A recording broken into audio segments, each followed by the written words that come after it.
जय हिंद साथियों, स्वागत है हमारे YouTube channel AK electrical classes में। मैं हूं अजय प्रजापति। मैं लेके आया आपके लिए राजस्थान विद्युत वितरण कंपनी की में टेक्निकल हेल्पर की जो भर्ती निकली है उसके लिए क्लासेस। दोस्तों, यदि आप भी हमारे चैनल से नए जुड़े, चैनल को सब्सक्राइब कर लीजिए, बेल आइकन को प्रेस कर लीजिए। तो स्टार्ट करते हैं। बेसिक इलेक्ट्रिशियन से कौन कौन से थ्योरी से क्वेश्चन आए थे, तो ये हमारी 5वीं क्लास है दोस्तों। यदि आपने अभी तक नहीं देखा तो राजस्थान टेक्निकल हेल्पर के नाम से हमने प्ले लिस्ट बना रखी है, आप जाके हमारे चैनल में सारी क्लास आप देख सकते हैं। तो स्टार्ट करते हैं। विद्युत धारा, इलेक्ट्रिक करंट का ऋण प्रतीक क्या होता है? तो इलेक्ट्रिक करंट का जो हमारा चिन्ह होता है वो आई होता है। क्या होता है? आई। हम करंट को किससे प्रदर्शित करते हैं? आई। वोल्टेज को वी से प्रदर्शित करते हैं। हमारा जो पावर होता है, जो वाट होती है, शक्ति होती है, उसको हम वाट से प्रदर्शित करते हैं। और जो हमारा रेजिस्टेंस होता है, जिसको हम बोलते हैं प्रतिरोध, उसको किससे प्रदर्शित करते हैं? आर। इतनी बात समझ में आई होगी दोस्तों। ये क्वेश्चन दोस्तों आपको आपकी मेन एग्जाम में बहुत मदद करेंगे। मैं ये जो क्वेश्चन अभी जो रिसेंटली एग्जाम हो रही है उन सभी से मैं क्वेश्चन उठा के ला रहा हूँ। नए क्वेश्चन किस तरह से बनेंगे मैं पूरा आपको हर वीडियो में बताऊंगा। तो दोस्तों ये आपको समझ में आया होगा। अगला हमारा क्वेश्चन है, विद्युत धारा की एसआई यूनिट है, the SI unit of electric current. विद्युत धारा को मापने की एसआई यूनिट क्या है? तो अलग अलग एग्जाम में अलग अलग तरह से क्वेश्चन पूछा गया। क्वेश्चन का मतलब एक ही था। तो करंट को जिससे मापते हैं, यानी एसआई यूनिट क्या है? SI unit, international standard unit क्या है? तो वो होती है एम्पियर। करंट को हम जिससे नापते हैं उसको बोलते हैं अमीटर। कौन से मीटर से नापते हैं? तो अमीटर। करंट को किस मीटर से नापते हैं? अमीटर। अमीटर हमेशा सीरीज में लगाया जाता है। काय में लगाया जाता है? सीरीज, यानी श्रृंखला में लगाया जाता है। क्यों लगाते हैं सर सीरीज में? सीरीज में इसलिए लगाते हैं कि सीरीज में करंट क्या होता है? समान होता है। इतनी बात आपको समझ में आई होगी दोस्तों। तो इसलिए हम करंट को नापने के लिए जो मीटर यूज करते हैं उसका नाम होता है अमीटर। वोल्टेज को नापने के लिए वोल्ट मीटर होता है। रेजिस्टेंस, प्रतिरोध की इकाई ओम होती है। जूल, कार्य की इकाई, काम की इकाई क्या होती है? जूल। तो दोस्तों आपको समझ में आया होगा। अगला क्वेश्चन है, घरेलू उपकरण सामान्यतः इनमें से किस पर काम करने के लिए डिजाइन की जाए? डीएमआरसी इलेक्ट्रिशियन के लिए क्वेश्चन पूछा गया था। तो जो हमारे घरेलू उपकरण होते हैं वो यूज करे जाते हैं हमारे आरएमएस वोल्टेज, अपूर्ति वोल्टेज। सर आरएमएस वोल्टेज क्या होता है? तो आरएमएस वोल्टेज वो वोल्टेज होता है जो प्रत्येक क्षण अपना वोल्टेज और करंट का मान क्या होता है? बदलता जाता है। उसको हम बोलते हैं आरएमएस वोल्टेज। आरएमएस का मतलब क्या होता है? Root means square. Root means square, माध्य मूल वोल्टेज बोलते हैं इसको। तो ये हमारा प्रत्येक क्षण जो करंट वोल्टेज का मान बदल रहा है इसी में, उसी को बोलते हैं आरएमएस वोल्टेज। तो हमारे घर में जो वोल्टेज आता है वो आरएमएस वोल्टेज ही होता है दोस्तों। अगला क्वेश्चन है दोस्तों, प्रतिरोध का व्युत्क्रम क्या होता है? तो रेजिस्टेंस पहले होता क्या है? रेजिस्टेंस जिसको हम बोलते हैं जो करंट के मार्ग में बाधा उत्पन्न कर, बाधा का मतलब होता है रोकने का काम करता है, उसको हम क्या कहते हैं? रेजिस्टेंस। रेजिस्टेंस को इस तरह से दर्शाते हैं। एक प्रतिरोध होता है, ये वेरिएबल प्रतिरोध उसको बोलते हैं जिसका मान हम बदल सकते हैं। तो रेजिस्टेंस को अब यहाँ पे हो रहा है रोकने। विक्रम का मतलब होता है इनवर्स, यानी जो रोके नहीं। तो करंट को जो नहीं रोकता उसको बोलते हैं हम चालकता, कंडक्टेंस। क्लियर है आपको? रेजिस्टेंस को किससे मेजर करते हैं? ओम से। किससे करते हैं? ओम। और जो चालकता होता है उसको हम नापते हैं मोह से। याद रखिएगा, किससे? मोह।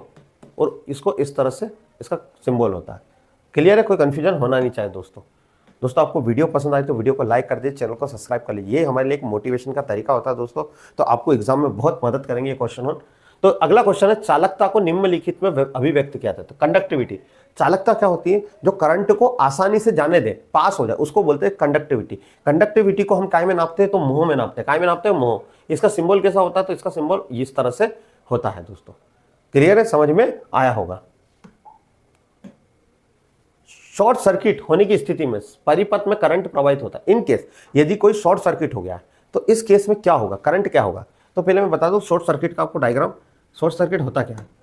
ये हमारा बल्ब था और उसको हमने बैटरी से कनेक्ट कर रखा था। ये नॉर्मल है अभी, ठीक है। ये वायर ऐसा नहीं जाता हुआ, ये इधर जाके यहाँ कनेक्ट हो गया। तो यह करंट का रास्ता क्या होगा? शॉर्ट, छोटा। तो जब भी शॉर्ट सर्किट होता है तो वह करंट अनंत हो जाता, बहुत ज्यादा हो जाता, और रेजिस्टेंस क्या हो जाता है? जीरो। क्लियर है? इसी कारण वहां पर क्या लग जाती है? आग लग जाती है। तो इसने क्या पूछा? करंट क्या होगा? तो करंट वहां पर अनंत होगा। अनंत यानी बहुत ज्यादा, हम बहुत ज्यादा मैक्सिमम करंट हो जाएगा। तो यहाँ पे है करंट क्या हो जाएगा? इन्फिनिटी। यदि दोस्तों वो आपसे रेजिस्टेंस पूछता तो यहाँ जीरो हो जाता। क्यों? क्योंकि करंट को यहाँ रोकने वाला ही नहीं था। इसी कारण करंट क्या हो जाता है? शॉर्ट सर्किट, आग लग जाती। समझ में आया?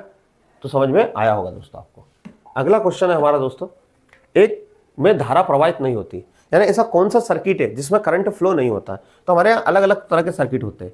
एक ओपन सर्किट होता है। एक ओपन सर्किट हम, जैसे ये बल्ब लगा है, ये हमारी बैटरी है, तो ये यहाँ सप्लाई तो जा रही थी पर यहाँ पर वायर कटा हुआ, इसको बोलते हैं ओपन सर्किट। तो ओपन सर्किट में करंट फ्लो नहीं होता।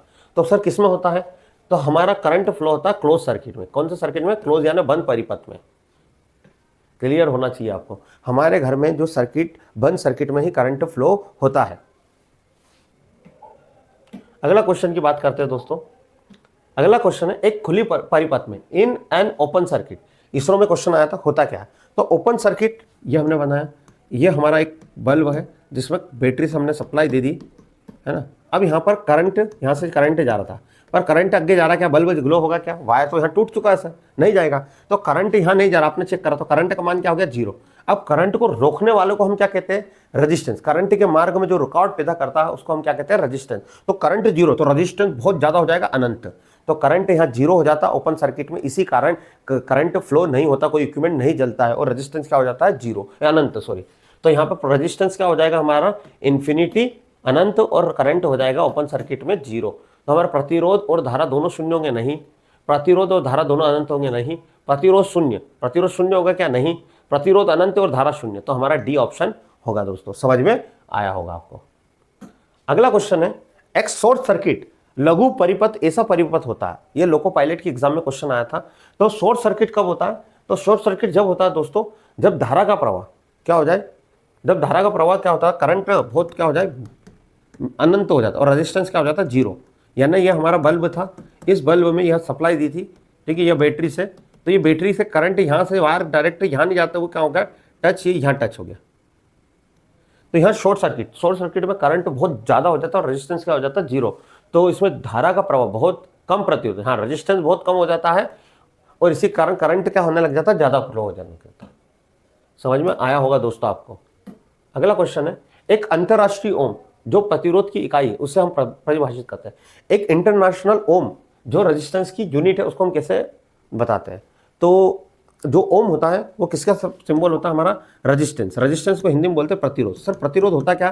करंट में रोकने का गुण जिस पदार्थ के अंदर होता है उसको हम बोलते हैं रेजिस्टेंस को जिसने दिया था उन साइंटिस्ट का नाम था साइमन ओम। तो इनको हम ओम, इसका ऐसा मात्रक होता है ओम। अब इन्होंने बोला अंतरराष्ट्रीय ओम की खोज कैसे की? इन्होंने कैसे पता करा कि ये रेजिस्टेंस है? तो उन्होंने क्या करा, 106 मीटर लंबे कांच की एक छड़ ली, उसमें 14.15 ग्राम पारा भरा, और जब इसको 0 डिग्री पे करंट फ्लो करा गया तो जो हमको मिला उसको हमने बोला अंतरराष्ट्रीय ओम। तो यहाँ कितना? 106 मीटर लंबे क्या लिए हम उन्होंने? कांच की छड़ ली, जिस पारे का स्तंभ, यानी पारे का स्तंभ लिए पिलर ऑफ मरकरी, उसमें 14.15 ग्राम क्या भरा था? पारा मरकरी। क्लियर है आपको दोस्तों? समझ में आया होगा। ये भी टेक्निकल हेल्पर 2018 में क्वेश्चन में आ चुका है। अगला क्वेश्चन है, तो दोस्तों आपको समझ में आया होगा किस तरह से हमने क्वेश्चन को कराया दोस्तों। तो दोस्तों यदि आप भी हमारे चैनल से नए जुड़े, चैनल को सब्सक्राइब कर लीजिए, बेल आइकन को प्रेस कर लीजिए। दोस्तों आपको कहीं ना कहीं ये क्वेश्चन बहुत काम आएंगे। एग्जाम में आप जब बैठोगे तो आपको लगेगा कि नई तरह के क्वेश्चन किस तरह से बन रहे हैं। तो दोस्तों आप भी हमारे चैनल से नए जुड़े हैं, चैनल को सब्सक्राइब कर लीजिए, बेल आइकन को प्रेस करें। मिलते हैं फिर एक नई वीडियो के साथ। जय हिंद, जय भारत।